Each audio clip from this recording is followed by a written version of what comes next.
Indian national vice president जनाब PM कामले साहब को दावत देता हूं कि अपने तासुरात पेश करें।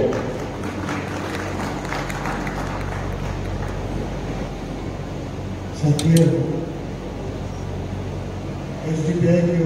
SDPI के नेशनल प्रेसिडेंट माननीय MK खड़गे साहब, मंच पर उपस्थित SDPI के सभी पदाधिकारी और सामने बैठे हुए SDPI के समर्थक कार्यकर्ता, भारत में क्या चल रहा है इसके ऊपर बोलकर मैं आपका वक्त नहीं लेना चाहता, क्योंकि आप हर दिन पढ़ते हो, हर आदमी के पास भी मोबाइल है। हमारे नेता लोग भी आपको समय समय पर जानकारी देते रहते हैं। सिर्फ मैं एक जो बहुत अहम जानकारी है वो एक जानकारी देना चाहता हूं, और उसके बाद में हम लोग लड़ाई कैसे लड़े ये कम समय में, क्योंकि बहुत सारे लोग हैं जो अपनी बात आपके सामने रखेंगे। शायद आपने नाम सुना होगा या नहीं सुना होगा, ये तो मैं नहीं जानता, मगर महाराष्ट्र में एक राष्ट्रीय अंधश्रद्धा निर्मूलन समिति का राष्ट्रीय अध्यक्ष है श्याम मानव, जिसका सरनेम ओरिजिनल है श्याम देशमुख, जाति से मराठा है, कुंभी है, और अपने जिंदगी से लेकर आज तक वो इस देश में संविधान के लिए काम कर रहा है।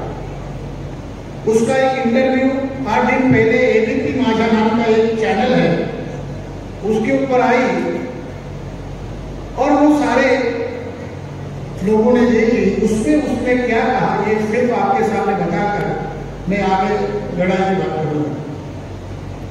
उसने कहा कि धीरेन्द्र ब्रह्मचारी नाम का एक बाबा है, उसके विरोध में नागपुर में उसने केस डाला। बहुत सारे IPS अधिकारी श्याम मानव के पहचान के हैं। श्याम मानव ने पूछा कि हम ये केस डाल रहे हैं, सबूत है, तो आप लोग इसके ऊपर कार्रवाई क्यों नहीं करते?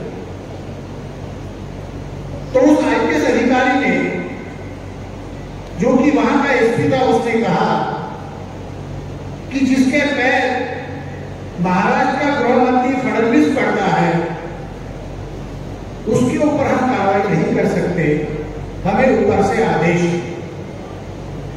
मतलब इस देश का जो जनता ने चुना हुआ सरकार है, उसका गृह मंत्री धीरेन्द्र ब्रह्मचारी का पैर पकड़ता है, और उसके विरोध में सबूत होकर भी इस देश का कोई भी शासन प्रशासन का आदमी उसको हाथ नहीं लगा। तो ये एक उदाहरण है, ऐसा ही सारे देश में होगा। दूसरा, उसने इंटरव्यू में आगे कहा कि महाराष्ट्र का जो सरकार है ये सारे देश में लागू हो रहा है, हो सकता है कि आने वाले समय में कर्नाटक में भी ये लागू होगा। कांग्रेस के लिए भी ये चेतावनी है। महाराष्ट्र का जो सरकार है उसमें पहले राष्ट्रवादी शिवसेना का सरकार था, और उस सरकार में अनिल देशमुख नाम का एक कैबिनेट मिनिस्टर गृह मंत्री था, जिसके अंडर पुलिस आती है। उसके पास में टेलीफोन आता है कि सर आपको ये लिख कर देना है कि राज ठाकरे मेरे से हर महीना 100 करोड़ रुपए मांगता था, एफिडेविट करके देना है। दूसरा, अजीत पवार के विरोध में मेरे पास में सबूत है, उसका भी एफिडेविट करके देना है। शरद पवार के विरोध में एफिडेविट करके देना है। तो उसने कहा ऐसा तो मैं नहीं कर सकता, क्योंकि ये सारे लोग जेल में जाएंगे। तो उसने कहा ये यदि जेल में नहीं जाएंगे तो आप जेल में जाओगे। उसने इस बात को नहीं माना। तो वहां का जो कमिश्नर था परमवीर सिंह, उसने लिखकर दिया कि अनिल देशमुख मुझे पर मंथ 100 करोड़ रुपया इकट्ठा करने के लिए कहता था। झूठ लिखकर दिया। प्रशासन का इस्तेमाल न्याय मांगने वाली, उसका इस्तेमाल कितने ज्यादा हद तक हो रहा है। और अनिल देशमुख लगभग 17-18 महीने जेल में थे, अभी वो वापस आ गए। सिर्फ उन्होंने 3 लोगों को जेल में नहीं भेजा, वो जेल में चला गया, कोई सबूत नहीं, कोई कुछ नहीं। एक कैबिनेट मिनिस्टर इस देश का, जो एक सरकार में कैबिनेट मिनिस्टर है, जिसके अंदर पुलिस है, उसके विरोध में वहां का कमिश्नर लिख के देता है कि वो 100 करोड़ रुपया मुझे इकट्ठा करने के लिए कहा। ये देश की वर्तमान में हालत है। उसने आगे कहा, वो इंटरव्यू है अभी भी यूट्यूब पर उपलब्ध है एबीपी वाला का, उसने आगे कहा कि आपका सरकार हम गिरा देंगे। जो 40 विधायक महाराष्ट्र के गुवाहाटी में गए, उसमें एक उसका विधायक को बहुत करीबी दोस्त, क्योंकि आम आदमी तो दाई थी, तो उसका एक विधायक दोस्त था, उसने उसको कहा कि हमें ब्लैकमेल करके 40 लोगों का फाइल बनाकर गुवाहाटी में लेके गए। उन्होंने कहा, विधायक ने कहा शाह मानव जी को कि यदि हम लोग 50 लाख करोड़ रुपया नहीं देंगे और ये सरकार नहीं गिराएंगे, तो आप सभी 40 लोगों को जेल में जाना होगा। क्या चल रहा है देश में? उसके बाद में उस विधायक ने आगे बताया कि आपको डर नहीं लगा। उसने कहा कि डर इसलिए नहीं लगा क्योंकि उस आदमी ने ये आश्वस्त किया था कि आप सरकार से बाहर निकलोगे तो जब तक अगला चुनाव नहीं आएगा, राज्यपाल आपके विरोध में कोई एक्शन नहीं लेगा, जुडिशियरी आपके विरोध में कोई एक्शन नहीं लेगी, सभापति जो होता है, सभाध्यक्ष जो होता है, वो आपके विरोध में कोई एक्शन नहीं लेगा। महाराष्ट्र का सरकार आज भी इलीगल सरकार है, राज्यपाल एक्शन नहीं ले रहा है, सभापति एक्शन नहीं ले रहा है, जुडिशियरी निर्णय नहीं दे रही है। ये भारत देश की वर्तमान हालत है एमपी और एमएलए की। बाकी आप लोगों की समझ आ, इससे लड़ाई कैसे लड़ेंगे हम? ये देश में चल रहा है, इससे लड़ाई कैसे लड़ेंगे? कौन लड़ेगा इसके विरोध में लड़ाई? सब हमारे विरोध में है। जनता कांग्रेस के विरोध में है, भारतीय जनता पार्टी के विरोध में है। इसके बावजूद भी भारतीय जनता पार्टी चुनाव में चुन कर आती है। शेड्यूल कास्ट विरोध में, शेड्यूल ट्राइब विरोध में, ओबीसी विरोध में, माइनॉरिटी विरोध में, किसान विरोध में, महिला विरोध में सरकार चुन के आते हैं ईवीएम से। राज ठाकरे को, एक आदमी है राज ठाकरे, उसकी मुलाकात एक आदमी से हो गई। दोनों बड़ा, एक नेशनल लीडर है, एक स्टेट का लीडर है राज ठाकरे। राज ठाकरे को कहा उस नेशनल लीडर ने, मैं आपको महाराष्ट्र का चीफ मिनिस्टर बनाता हूं, सिर्फ आप ईवीएम का आंदोलन चलाओ। राज ठाकरे ने कहा कि मैं ईवीएम का आंदोलन इसलिए नहीं चला सकता क्योंकि जैसे मैं ईवीएम को चलूंगा मुझे जेल में डाला जाएगा। इतना खौफ है। ये जो दिखाते हैं ना ताकत, ये ताकत नहीं है, खौफ इनके अंदर है, हर नेता के अंदर खौफ है। इसको बचाने का एकमात्र विकल्प है, वो है जनता। एसडीपीआई क्या कर रही है? एसडीपीआई जनता को तैयार कर रही है। वर्तमान में कर्नाटक में कांग्रेस का सरकार है। यदि एक एसडीपीआई का विधायक यदि हमारा वहां चुनकर आप लोगों के माध्यम से भेजा जाता तो सारे विधानसभा को हमारे एसडीपीआई का अकेला विधायक कत्थक करवाता, क्योंकि हमारे पास में विचारधारा है, हमारे पास में लोगों के लिए जी जान से मरने की तमन्ना है कि हम लोगों के लिए मरने वाले लोग हैं। अपने लिए तो हर आदमी मरता है, लोगों के मरने वाले लोग, लोगों के लिए मरने वाले लोग आप लोग कहीं नहीं मिलेंगे, एसडीपीआई में मिलेंगे, बाकी कहीं नहीं। इससे बचने का एकमात्र विकल्प है, वो क्या है? आप लोग, आप कहोगे हम क्या करेंगे भाई, हम तो वहां पे सांसद की, विधायक की, गृह मंत्री की कोई औकात नहीं चाहिए। हम क्या करेंगे? जन आंदोलन कुछ भी कर सकता है। जन आंदोलन झाड़ को किले से निकालकर तलवार से काटकर उसको भाले पर चढ़ाकर नचा सकता है। जनता के अंदर बहुत ताकत होती है, जनता को पता नहीं होता कि उनके अंदर ताकत है। आपके अंदर ताकत है, आपके पास में बुद्धि है। ऐसी प्यार आपसे खून नहीं मांगता कि आप मुझे खून दो, हम आपको आजादी देंगे। नहीं, खून देने से तो हम लोग मर जाएंगे ना। आपको मारकर हम किसके ऊपर आजादी, किसके लिए आजादी मांगेंगे? किसके लिए आजाद करेंगे? किसको आजाद करेंगे? आपको मरेंगे। हम आपको मारना नहीं चाहते। हम आपसे खून की मांग नहीं करते।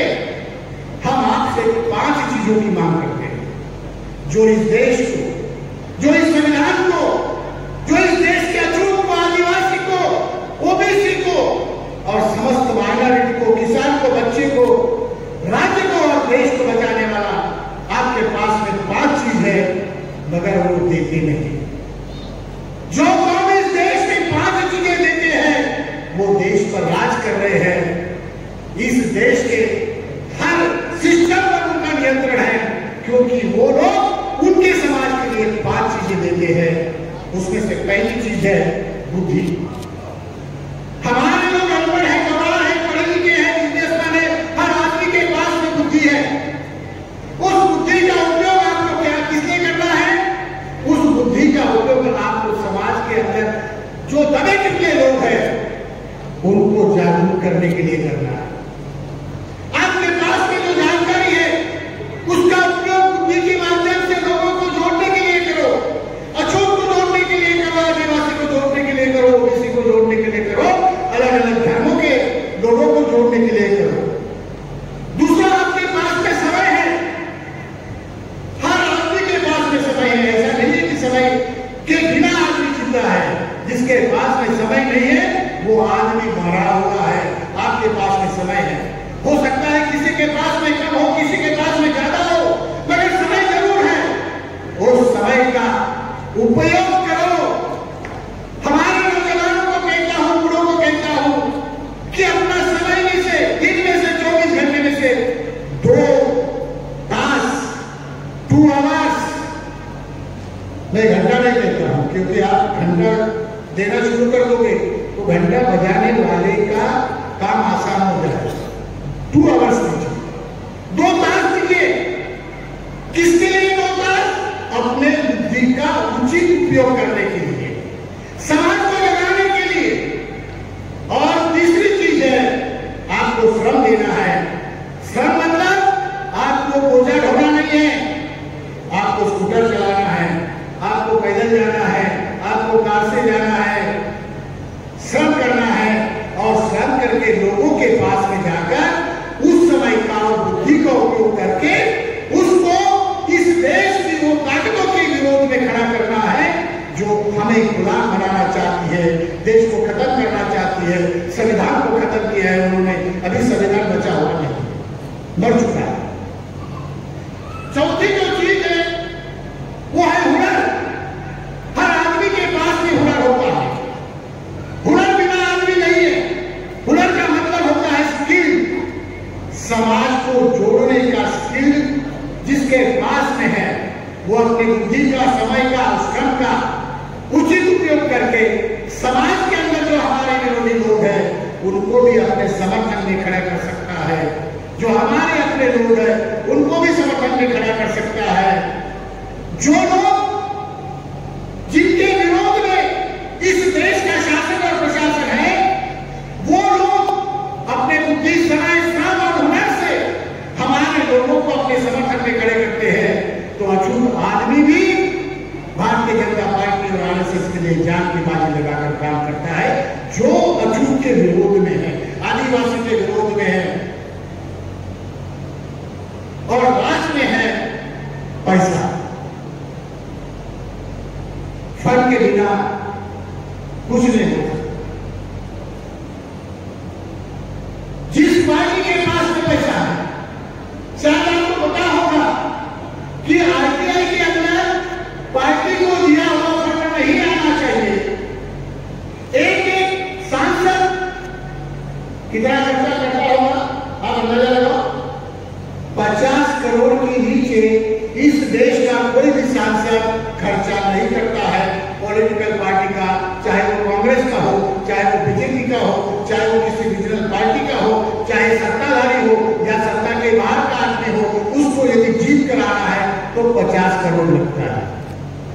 50 करोड़ की जरूरत नहीं है सांसद जीत कराने की, क्योंकि आप जो हमारे साथ में हो तो कम पैसों में ये काम किया जा सकता है। ये काम हमारे लोगों को जितवाने के लिए नहीं किया जाएगा, ये काम हमारे पार्टी एक्टिविस्ट जो है, पार्टी के प्रोग्राम जो है, जनमत बनाने के लिए आपके पैसे का इस्तेमाल किया जाएगा। आप कहोगे ये किसको कैसे कलेक्ट करें? हमारे लोग तो साल में 2 साल में या 2-3 महीने में आपके पास में आते होंगे। ये 5 चीजें आपको ही ये तय करना होगा। 20 करोड़ इस देश में, लगभग 20 करोड़ से ज्यादा मुस्लिम है, लगभग उससे ज्यादा अनुसूचित जाति के लोग हैं। ये दोनों की संख्या यदि पकड़ लिया जाए तो 40 करोड़ क्रॉस हो जाता है। 20 करोड़ लोग ये ठान लें कि हम 1 रुपया पार्टी के नाम पर प्रतिदिन हमारे घर के अंदर डिब्बा रखकर डालेंगे, जिसका नाम होगा SDPI फ्रीडम फंड। उसके अंदर 1 रुपया डालेंगे। इस देश में आदमी बीड़ी पीता है, पता नहीं बीड़ी कितने की है, सिगरेट पीता है, सिगरेट का दाम तो पता है मुझे 10-15 रुपया है, क्योंकि मैं पीता नहीं, मगर देने के समय पता चलता है कि लोग जेल से निकाल कर देते हैं। लोग गुटखा खाते हैं, पान खाते हैं, पान खाकर फूंक देते हैं, बीड़ी पीकर फूंक देते हैं, अपनी सेहत को खराब कर देते हैं। सेहत को खराब करने के लिए हमारे देश का गरीब से गरीब आदमी, मजलूम से मजलूम आदमी लगभग 3,600 रुपया, 3,650 रुपया साल का खर्चा करता है। हम आपसे 3,650 नहीं मांगते। इस देश का मुस्लिम ही सिर्फ 1 रुपया यदि देता है तो 20 करोड़ रुपया प्रतिदिन SDPI के पास आएगा। और ये 20 करोड़ रुपया यदि हम लोग प्रतिदिन समाज के अंदर लगाते हैं, इन्वेस्ट करते हैं, खर्चा नहीं, इन्वेस्ट, क्योंकि इन्वेस्ट का रिटर्न आता है, खर्चे का रिटर्न नहीं आता। यदि 20 करोड़ रुपया इन्वेस्ट करते हैं तो मैं दावे के साथ कहता हूं, लिख कर देता हूं कि 2 साल के भीतर हम जिसकी चाहे उसकी सरकार बना सकते हैं, जिसको चाहे उसको घर में बिठा सकते हैं, कुछ भी कर सकते हैं। जो वो आज कर रहे हैं वो सारा हम कर सकते हैं, मगर हम इंसाफ को मानने वाले लोग हैं। हम उनके साथ भी हम सत्ता में जाने के बाद इंसाफ करेंगे। और आप ये 5 चीजें इस पार्टी को, इस समाज को, इस देश को बचाने के लिए आने वाले समय में देने के लिए तैयार रहना चाहिए, क्योंकि ये 5 चीजें हमारे ऊपर शासन करने वाला आदमी प्रतिदिन देता है। इसीलिए वो आज राजा बना हुआ है, और जो राजा है वो रंग बना हुआ है। तो आप ऐसा करोगे, ऐसे आशा और विश्वास के साथ में हम अपनी बात यहीं पर रखकर समाप्त करते हैं। धन्यवाद।